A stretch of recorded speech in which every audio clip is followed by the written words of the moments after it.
안녕하세요. 새해가 밝았습니다. 지난 한 해 동안에 하나님의 크신 축복 속에 지냈음에 감사를 드립니다. 또한 올 2026년 한 해도 주님과 함께 복된 삶이 되기를 간절히 바랍니다.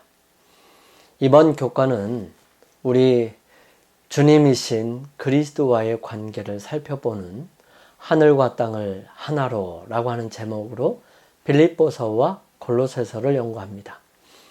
우리는 지난주 서론적인 부분을 함께 살펴보았어요. 오늘은 기도하는 여러 모습들 속에서 감사하며 기도하는 이유를 함께 살펴보기를 원합니다. 이번 한 주간 동안 하나님께서 우리와 함께 하셔서 정말 감사하며 기도하는 이유를 함께 살펴보기를 간절히 바랍니다. 먼저 기도드리고 시작하겠습니다. 사랑의 아버지 하나님, 오늘 저희들에게 은혜와 축복을 허락하여 주셔서 감사합니다. 새로운 생명을 주셨으므로 우리의 모습 속에서 주님을 닮아가는 모습으로 채워가기를 간절히 원합니다. 하늘을 버리시고 오신 하나님이신 예수 그리스도께서 이 땅의 삶이 좋은 구석이 어디 있었을까요? 전혀 마음에 드는 곳도 또 진정한 평안이 있는 것도 없었을 것이며 하늘과 같은 모습은 전혀 없었을 것입니다. 그럼에도 불구하고 이 땅을 불쌍히 여기셨고 우리 사람들이 있는 곳을 찾으셨으며 함께하여 주님을 따르는 사람들을 인하여 감사하셨음에 깊은 감동으로 다가옵니다. 주님, 오늘 이 시간 주님을 향한 진실된 마음으로 주님과 함께 연결되는 마음이 성령의 인도하심을 따라 분명하고 정확한 진리를 이해할 수 있도록 인도하여 주옵소서. 시작하는 시간입니다. 마치는 시간까지 주님께서 함께 하옵시기를 예수님의 이름으로 기도드립니다. 이번 주 함께 기억할 말씀은 빌립보서 1장 6절 말씀입니다. 너희 속에 착한 일을 시작하신 이가 그리스도 예수의 날까지 이루실 줄을 우리가 확신하노라. 빌립보서 1장 6절 말씀입니다. 바울은 의도적으로 그의 옥중서신을 인사와 감사의 말로 시작합니다. 우리 아버지 하나님으로부터 은혜와 평강이 너희에게 있을지어다. 우리가 너희를 위하여 기도할 때마다 하나님 곧 우리 주 예수 그리스도의 아버지께 감사하노라. 골로새서 1장 2절 3절 말씀이에요. 바울처럼 우리도 감사할 것입니다. 우리는 천사들조차 이해할 수 없는 심오한 경륜을 따라 하나님의 은혜를 경험했습니다. 하나님께서 주시는 평화의 선물도 마찬가지죠. 이 평화는 하나님과의 화목과 하나님의 사랑에서 흘러나오는 소망을 포함합니다. 인간적인 차원에서 우리는 다른 사람들에게 감사함을 표현하고 그들도 우리가 그들을 위해 하는 일에 감사하기를 바랄 수 있습니다. 부모는 자녀들이 하나님을 사랑하며 지금 당장은 아니더라도 언젠가는 그들을 양육하면서 할 수 있는 최선을 다하려고 진정으로 희생한 것에 대해 부모에게 감사하기를 바랍니다. 그러나 인간으로서 우리는 많은 실수를 저지르고 있고요. 그것을 통해 배우고 있습니다. 적어도 그래야 할 것입니다. 이번 주 우리는 기도 생활을 풍성하고 굳건하게 하는 이 빌립보서와 골로새서에 기록된 바울의 감사와 기도의 인사말을 살펴보려고 합니다.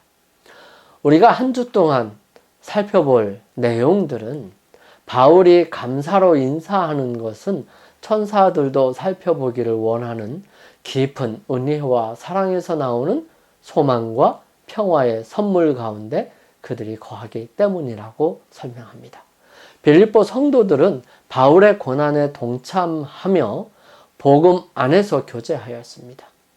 그는 고난 가운데서 감사하며 영적 분별력을 통해 하나님의 역사를 보았습니다.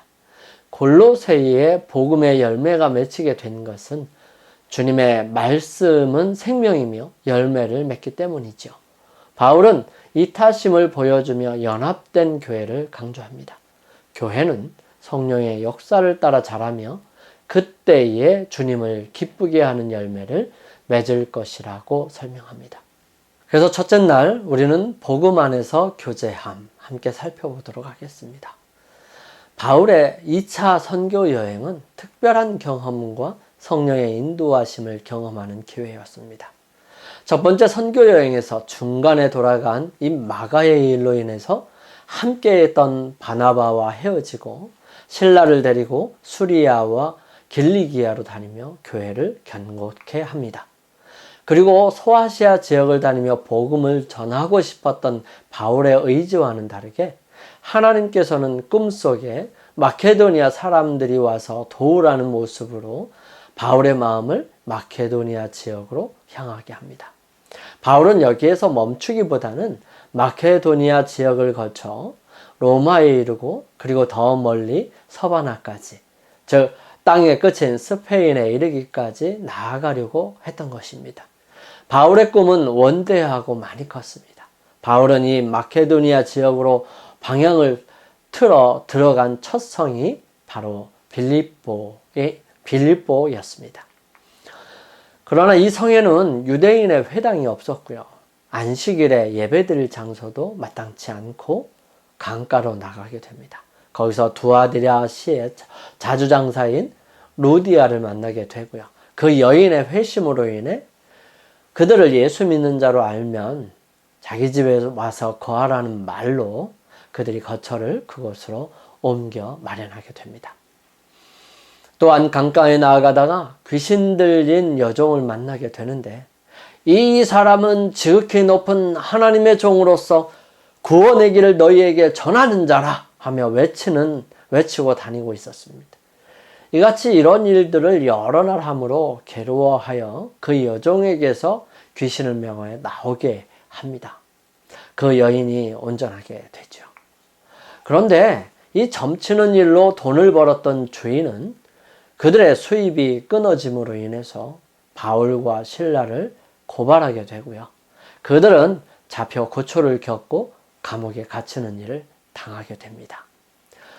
이들은 한밤중에 기도하며 찬송하는 소리를 이 죄수들이 들었는데 그곳에 지진이 일어나서 온 감옥의 문이 다 열리게 됩니다. 그 상황을 본 간수는 스스로 목숨을 끊으려 했지만 바울과 실라가 우리 모두 여기에 있다고 말하며 그를 안정시키지요. 이때의 간수는 내가 어떻게 하여야 구원을 받겠습니까? 질문을 하게 되고요. 주 예수를 믿으라. 그리하면 너와 내 집이 구원을 얻으리라는 말씀을 통해 그날 밤 그곳에 작은 교회가 세워지는 놀라운 일이 벌어지게 됩니다. 간수와 그 온 식구들이 예수님을 믿고 침례를 받게 됩니다. 이런 여러 가지 일들이 일어나고 많은 사람들에게 복음을 전하고 그들은 데살로니가 지역으로 내려가게 됩니다. 바울은 이런 빌립보 지역의 성도들에게 편지를 보냅니다. 빌립보서 1장 3절에서 8절의 말씀은 이렇게 기록합니다. 내가 너희를 생각할 때마다 나의 하나님께 감사하며 간구할 때마다 너희 무리를 위하여 기쁨으로 항상 간구함은 너희가 첫날부터 이제까지 복음을 위한 일에 참여하고 있기 때문이라. 너희 안에서 착한 일을 시작하신 이가 그리스도 예수의 날까지 이루실 줄을 우리는 확신하노라. 내가 너희 무리를 위하여 이와 같이 생각하는 것이 마땅하니 이는 너희가 내 마음에 있음이며 나의 매임과 복음을 번영함과 확정함에 너희가 다 나와 함께 은혜에 참여한 자가 됨이라. 내가 예수 그리스도의 심정으로 너희 무리를 얼마나 사모하는지 하나님이 내 증인이시니라. 바울은 가고자 하는 그곳의 교인들을 그리고 그곳의 교회를 정말 사랑했어요. 바울은 그 사랑함이 이 편지에 묻어나고 있죠. 바울은 무엇에 감사하나요? 그들이 아직도 하나님의 말씀 속에서 자라나고 있음을 감사하고 있습니다. 그는 빌립보 성도들에게 어떤 확신을 주고 그것은 왜 중요할까요? 바울은 할 수만 있으면 가고 싶었는데 가지 못하니까 편지로라도 그들의 마음속에 믿음을 가지고 확신을 가지며 하나님께 나아가기를 바라고 있었던 것입니다.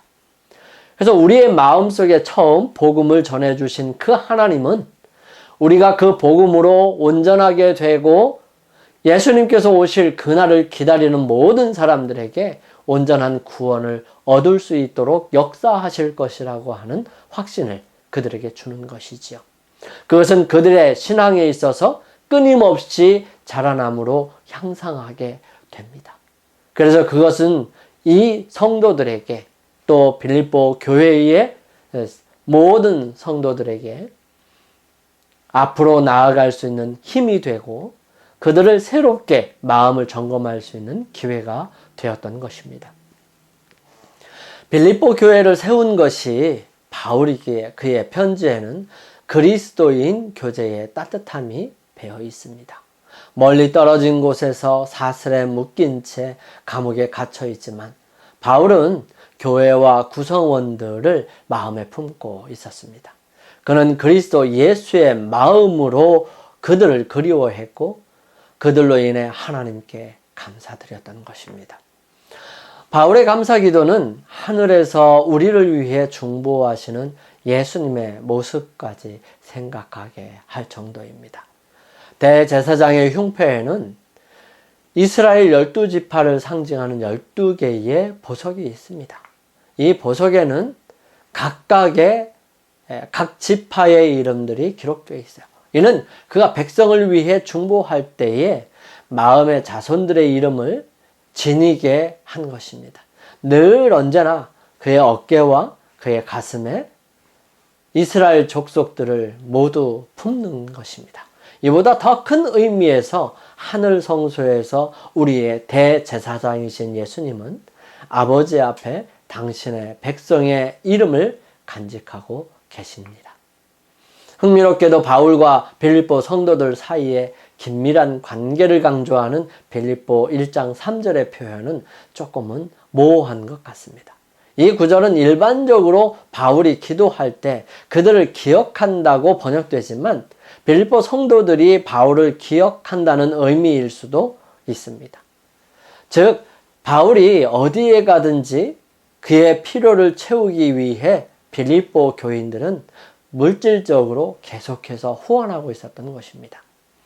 빌립보 성도들이 바울을 기억한다는 의미는 바로 이런 의미들을 포함하고 있지 않을까 싶습니다. 어느 쪽이든 이 구절은 그들이 공유하는 긴밀한 유대를 부각시키고 있습니다. 이는 교제, 즉 코이오니아라는 단어를 통해서도 강조되고 있습니다. 바울이 그리스도의 고난에 참여한 것처럼 빌립보 성도들도 바울의 고난에 참여했고 바울의 사역을 재정적으로 지원하며 동참했던 것입니다. 이러한 유대 관계는 첫날부터 이제까지 지속되었기에 바울은 그들로 인해 하나님께 감사하고 기쁨으로 그들을 위해 기도하는 것입니다. 바울이 자신의 감옥에 갇힌 상황을 복음을 변호하고 확증하는 기회로 꽤나 긍정적으로 묘사한 것은 대단히 인상적입니다. 이 두 가지 법적 용어를 사용하는 것은 재판이 임박했음을 시사하지만 동시에 바울이 군인들과 찾아온 이들에게 적극적으로 복음을 전하고 있음도 보여줍니다. 공격으로부터 복음을 변호하는 것, 그 영원한 진리를 확증하는 것 모두 필수적인 것입니다. 바울은 자신의 미래보다 복음의 당위성을 입증하는데 더 큰 관심을 두는 듯이 보입니다. 살든지 죽든지 바울은 하나님께서 당신을 신뢰하는 모든 사람 안에서 시작하신 선한 일을 완성하실 것임을 확신합니다. 바울이 예수의 고난에 참여한 것처럼 빌립보 성도들도 바울의 고난에 참여하며 지속적으로 복음 안에서 교제했기 때문에 그의 인사에는 감사와 기쁨이 가득합니다. 사랑하는 성도 여러분, 우리의 삶에 누구를 후원하고 누구를 위하여 기도하고 누구를 위하여 함께 마음을 두고 그곳을 향하여 마음을 두고 있습니까?